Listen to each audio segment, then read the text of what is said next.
Welcome to Retirement Ramblings. I'm Scott, and today is day 35 on my countdown to retirement, plus a quick catch up for day 36.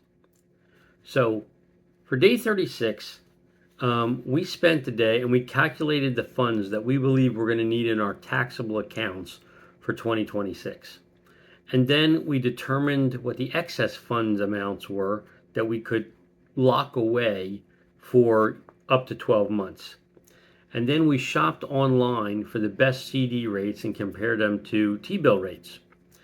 And we thought we were going to move funds into a CD with Synchrony. But I confused Synchrony with Synovus, which is a local bank. Synchrony is an online-only bank, and they happen to be offering a 14-month CD for 4.1% APR, and they have a 4% for 7 months. But I didn't want to have my money with an online-only bank. Like, I really wanted to be able to go in the bank, and that's where I wanted to be able to, make the deposit and do my thing. And, in 2025, that's probably old-fashioned, but it's still the way I like handling our money. So, because of that, I then, looked at several other local banks that have physical presence and were offering at least a 4% rate. And we ended up having two local banks, or really one local bank and one credit union, both of which offering 4% interest on different durations. So we split, effectively laddering our money. So we took the excess and we put part of it into a 7-month CD and part of it into a 12-month CD. And so, if everything goes right, we'll get some money coming in the summer. Whether we need it or not, we can decide to roll over, and then we'll get, the rest of the money coming right before Thanksgiving next year. So that's good. And the only negative part was going into the bank and then doing all the necessary paperwork, plus having to just wait our turn or whatever, because a lot of people were in the bank. Like, we literally spent 3 hours sitting there doing paperwork while the person, basically opened the account. Like, all we needed to do is write 2 checks and, show them our IDs and do a couple of signatures, but there was a bunch of paper that had to get printed out and handled before the CDs could be opened. Anyway, that's what we did.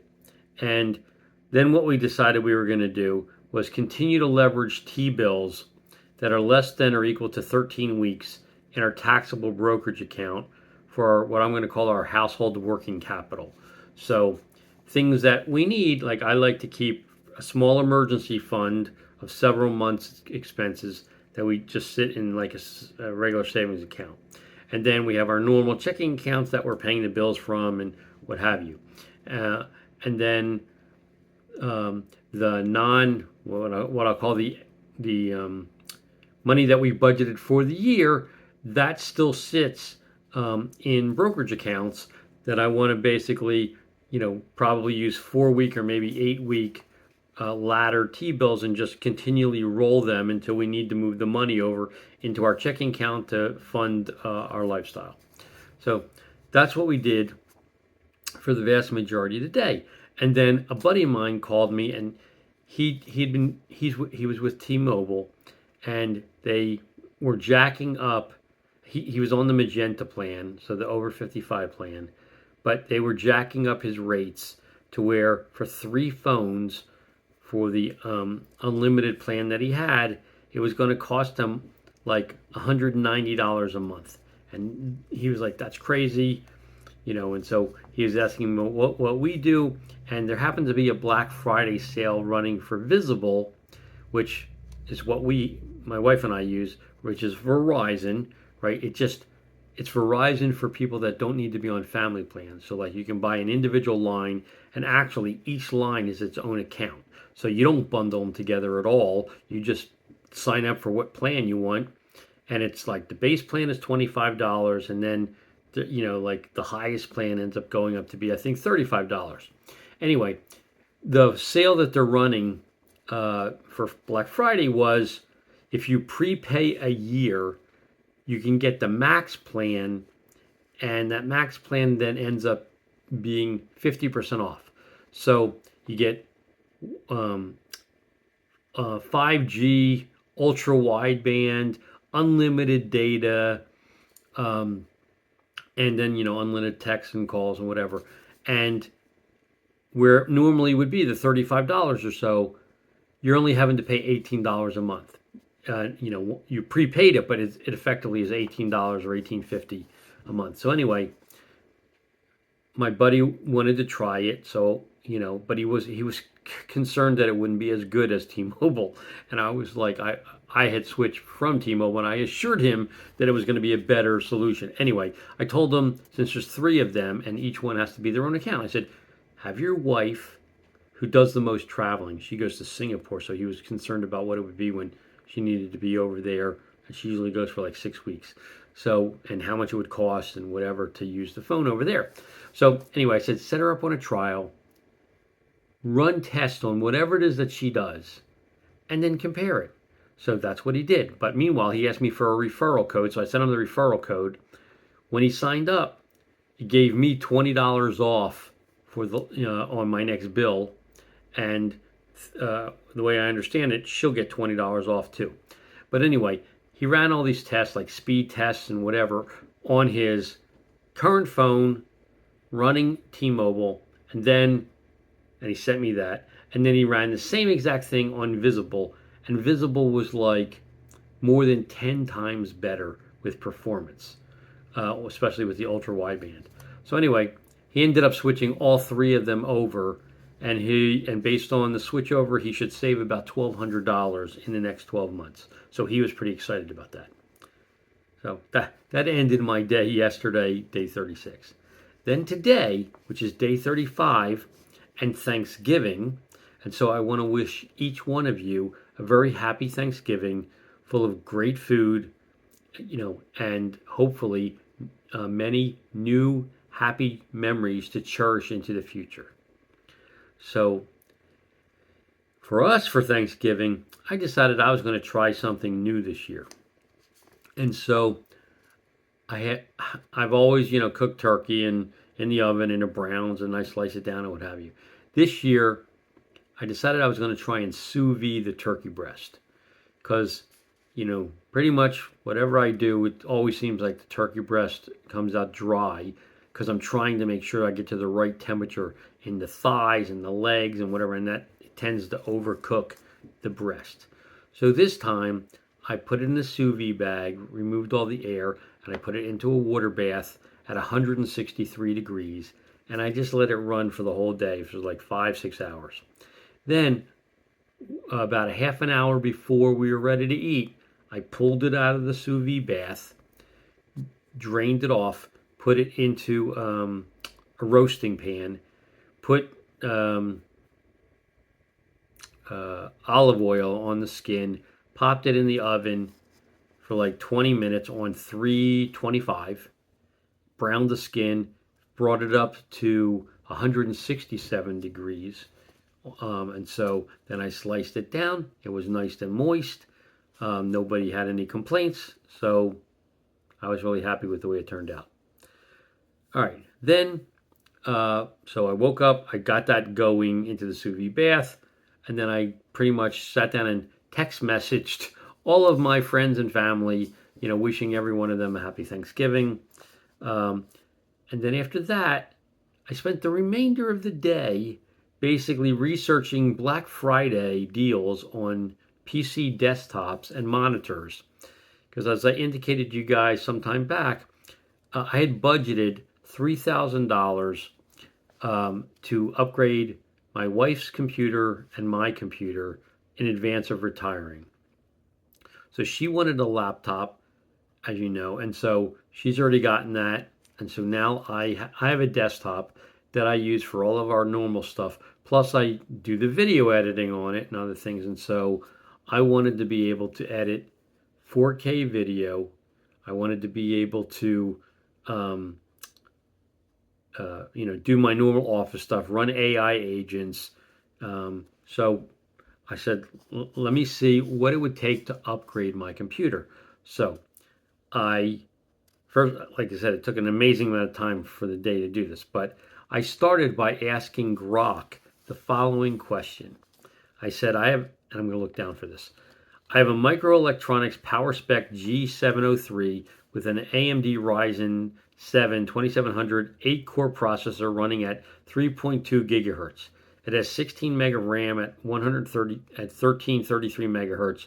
It has an NVIDIA GeForce GTX 1070 Ti with 8 gigs of onboard memory.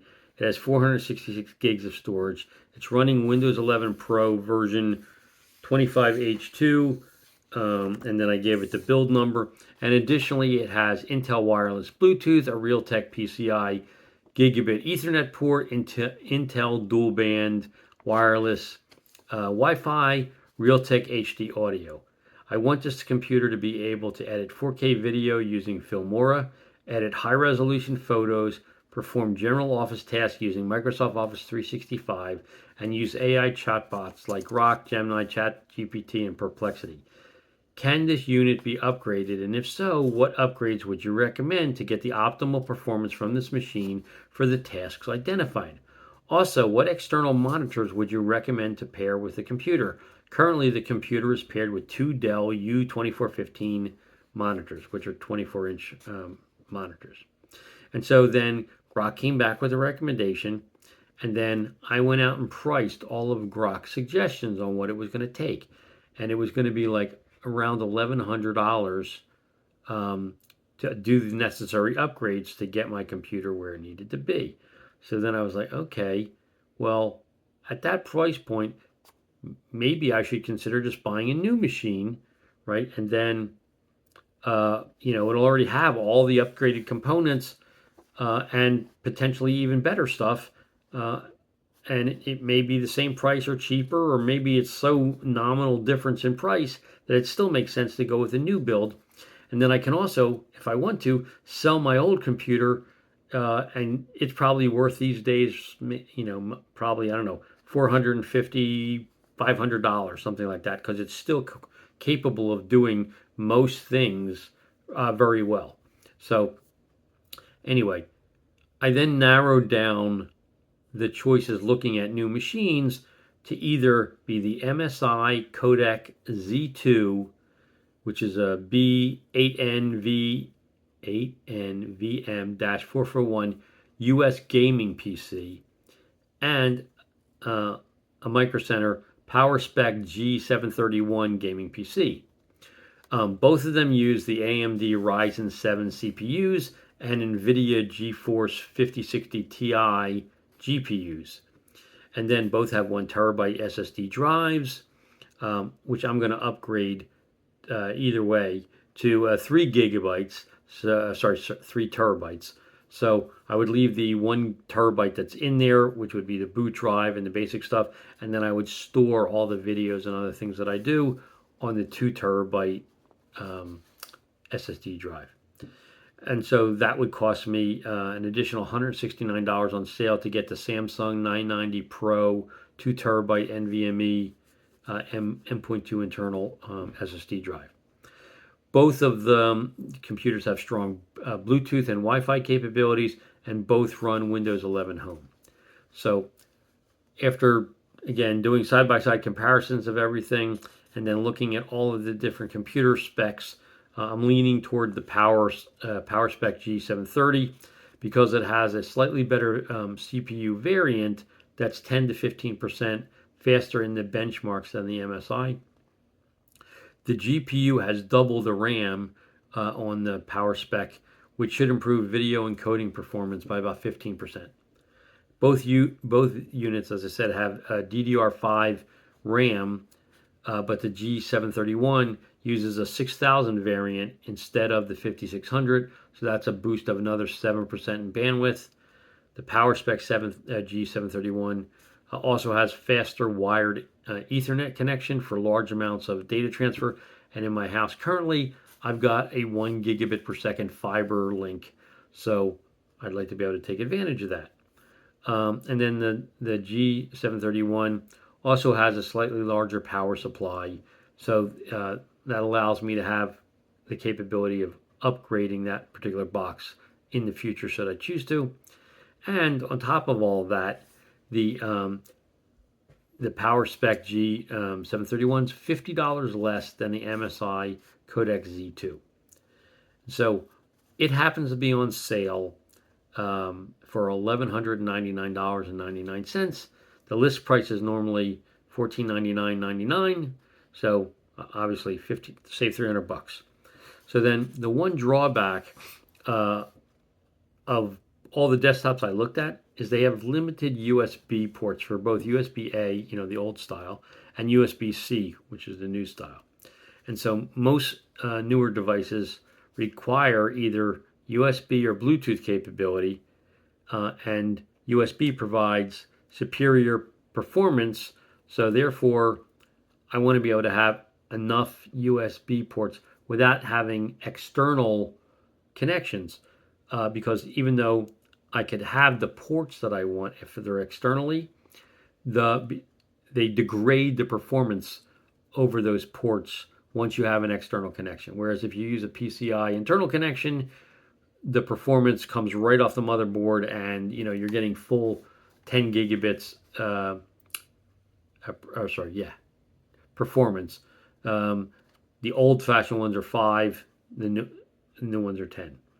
So anyway, I'm thinking about going with the StarTech 5-port USB PCI card, which has USB 3.2, 10 gigabits a second. The PCI Express card with 4x USB-C ports and 1 USB-A. So the thing already has quite a bit of the old style USB-As. I want to add a substantial number of additional USB-Cs. Okay, and so to do that, Amazon's running a Black Friday deal at $67.39, down from $81.99. No biggie. And then for the monitors, I'm looking to go with an Alienware AW2725QF 27-inch 4K UHD monitor, which gives you a resolution of 3840 by 2160. And it also runs at 180 hertz for gaming. Not that I do that. And I have, as I indicated, 2 Dell monitors that are currently 24 inches. And the way this particular monitor works, it allows you to daisy chain them, so I could literally have a 24-inch, the 4K 27 right in front of me, and another 24-inch on the right side. So basically, I could create a desktop that spanned three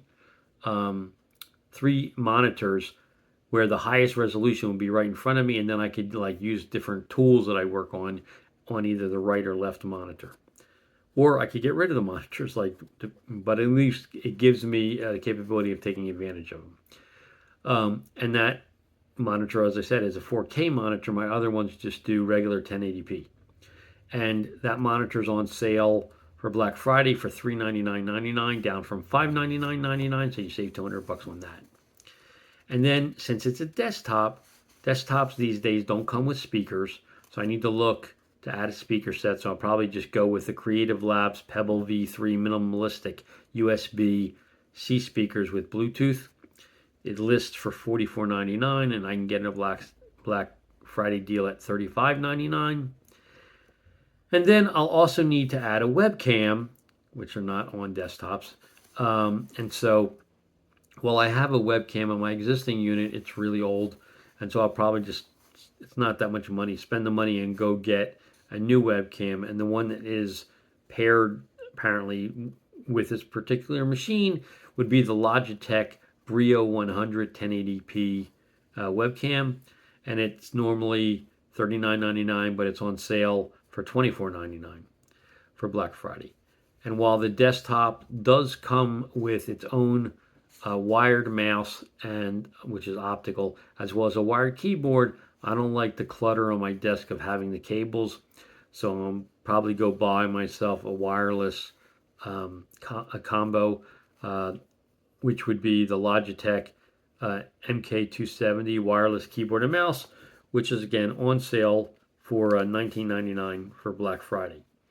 And then if I decide to pull the trigger on this tomorrow, it'll end up costing me $1,518 for the new computer with all the upgrades and the additions that I just talked about, and $399.99 for the new monitor, for a total cost of $1,918.33 plus tax, which is $115.10, or it would cost me $2,033.43 out the door. So, as I started the conversation, I had budgeted $3,000 for both my wife's computer and my own computer. So, by buying this particular configuration, I would stay several $100s under the budget. And now that my wife used her laptop for a couple of days and she's really happy with it, if she wants some upgrades, whether that's new mouse pads or whatever, a laptop bag that she wants, to carry it with her, whatever. Like, I now would have several $100s of extra budgeted numbers that she could use for those miscellaneous things that she wants to add. So that's kind of where we are. And the store opens tomorrow at 8 o'clock. And so, I'll think about it tonight, but I feel pretty confident that that's the direction I'm going to go. So that's my update for today and for yesterday. So if you have any questions or comments, please leave them in the comment section down below, or drop me an email at myretirementramblings@gmail.com. Otherwise, I hope you have a great Thanksgiving evening, and until tomorrow, take care.